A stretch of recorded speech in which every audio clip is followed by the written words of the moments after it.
شعرهم ومزغط راسهم، وتعني بيعة 13 مليون كاهلي في السودان كلهم مساندة لك يا سيد الرئيس.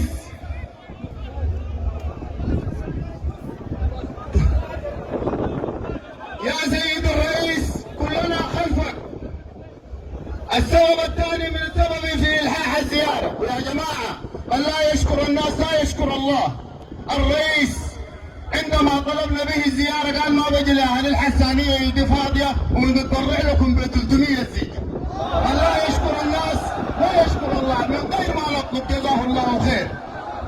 يا سيد الرئيس لعلك زرت مناطق كثيرة من أماكن السودان ووجدت ناقص الخدمات، ولكن نقول لك نحن في جبل الحسانية لا خدمات، لا خدمات.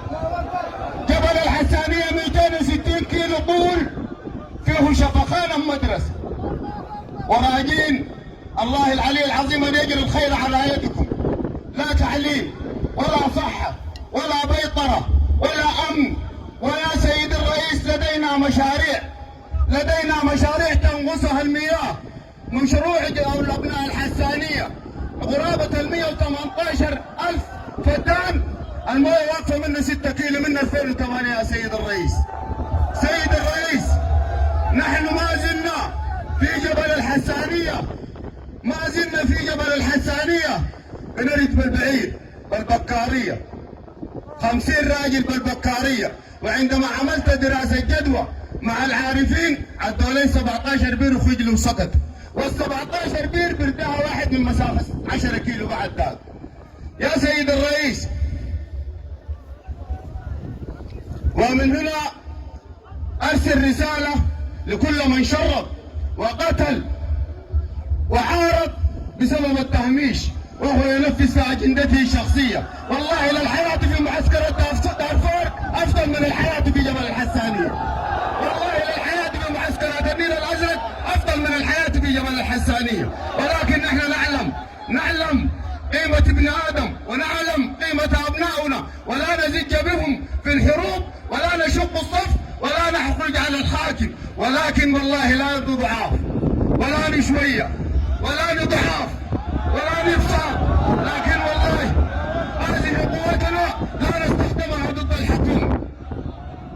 على كل هذه وبعد كل هذه سيد الرئيس المعاناة وشظف العيش، إذ بالحكومة تفاجئنا إن الأرض التي تقطنوها أحق بها الحيوان منكم، أحق بها الحيوان منكم. هي أن تصلح أن تكون لمحمية،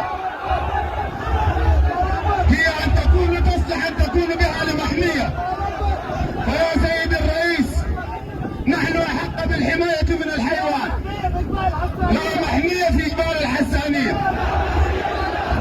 يا سيد الرئيس نحن أحق بالحماية من الحيوان. أنا من كرمني الله على الحيوان، أنا من فضلني الله على الحيوان. يا سيد الرئيس نحن أحق بالحماية من شرف العيش ومن العطش ومن الجهل ومن الفقر ومن التهميش. نحن أحق بالحيوان. وهذه أهلك الحسانية يناشدونك ويرجون منكم هذه انسهم يا سيد الرئيس. المحمية يا سيد الرئيس، لما نقول المحمية محميات، نحن لم يفضل لنا في جبلنا إلا قرابة 20 كيلو. المناطق الصالحة من غرب مسكتها المحمية ومن شرق مسكتها المحمية. قال تهاجرنا، لكن نحن ما بنهاجر والله. ونحن والله نشكر ثورة ديسمبر المجيدة التي آتت بمثل هذه الرجال الذين لم يدعوا أشعثا ولا أخبرا إلا زاروه في مكانه. ويا سيد الرئيس نحن قدرنا إننا قيادات لقبيلة تسودها الأمية وهي مغلوبة وترى نفسها إنها مظلومة، وهذا قدرنا كما قال الكاتب الإنجليزي we should not complain when we need the problems because the God by his great wisdom put us in them. يجب أن لا نشتكي المشاكل لأن الله بحكمته العظيمة وضعنا فيها.